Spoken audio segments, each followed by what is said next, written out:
బైబిల్‌లో మనం చదివే ప్రతి పేరు వెనుక, ప్రతి వచనం వెనుక ఒక అద్భుతమైన ప్రణాళిక దాగి ఉంటుందని మీకు తెలుసా? కొన్నిసార్లు పాత నిబంధనలో ఎక్కడో ఒక మూలన ఉన్న చిన్న వచనం కొత్త నిబంధనలో ఒక పెద్ద చరిత్రకు పునాది అవుతుంది.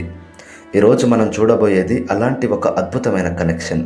1వ దినవృత్తాంతంలో 24వ అధ్యాయానికి, లూకా సువార్త 1వ అధ్యాయానికి అసలు సంబంధం ఏంటి? జకర్యా యాజకుడి పుట్టుపూర్వోత్తరాల వెనుక ఉన్న ఆ సీక్రెట్ ఏంటి? Let's get in to the topic. ముందుగా మనం ఫ్లాష్ బ్యాక్లోకి వెళ్దాం.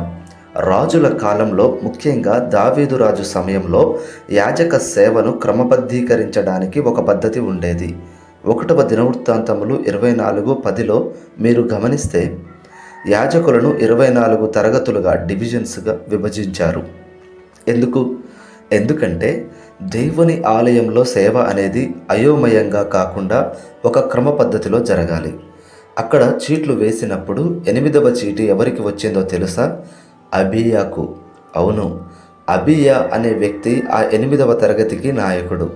అంటే ఆ వంశం వారు ఏడాదిలో ఒక నిర్ణీత సమయంలో ఆలయంలో సేవ చేయాలి. ఇప్పుడు కాలచక్రాన్ని కొన్ని వందల ఏళ్ళు ముందుకు తిప్పండి.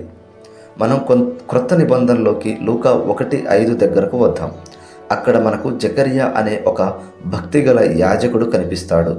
బైబిల్ ఇక్కడ ఒక కీలకమైన మాట చెప్తుంది. జకర్యా అబీయా తరగతిలో ఉన్న యాజకుడు.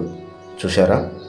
దావీదు కాలంలో మొదలైన ఆ 8వ తరగతి క్రమం వందల ఏళ్ళు గడిచినా, ఎన్నో రాజ్యాలు మారినా చెక్కు చెదరకుండా కొనసాగుతూనే ఉంది. దేవుడు తన సేవ విషయంలో ఎంత ఖచ్చితంగా ఉంటారో దీన్ని బట్టి మనకు అర్థమవుతుంది. ఇక్కడే అసలైన ట్విస్ట్ ఉంది. జకర్యా ఆలయంలో ధూపం వేయడానికి వెళ్ళినప్పుడు దేవదూత ప్రత్యక్షమయ్యాడు కదా. అది ఏదో యాదృచ్ఛికంగా జరిగిన విషయం కాదు. అది జకర్యా వంతు వచ్చిన సమయం, అంటే అబీయా తరగతి సేవ చేసే సమయం.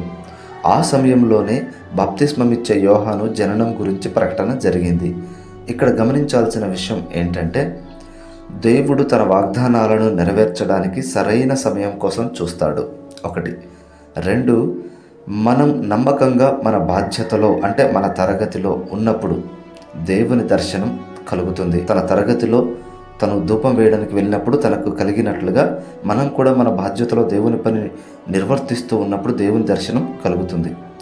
3, జకర్యా భార్య ఎలిజబెత్ కూడా అహరోను వంశానికి చెందినవారే.